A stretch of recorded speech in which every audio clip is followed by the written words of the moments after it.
AMTAS is an automated method for obtaining a diagnostic pure tone audiogram with masking in the non-test ear. It is a single interval yes-no psychophysical procedure with feedback.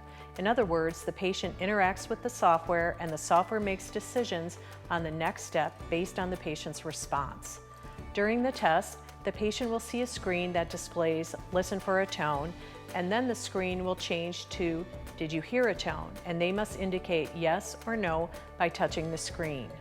Catch trials, where the software says "listen for a tone" but no tone is presented, are placed randomly throughout the test.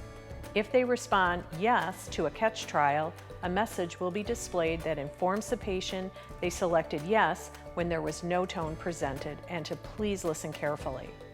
The patient must press continue to proceed with the test. If the patient does not respond for 22 seconds, a message will appear to prompt the patient to proceed. When the patient has completed the entire evaluation, they will be prompted to get the test facilitator.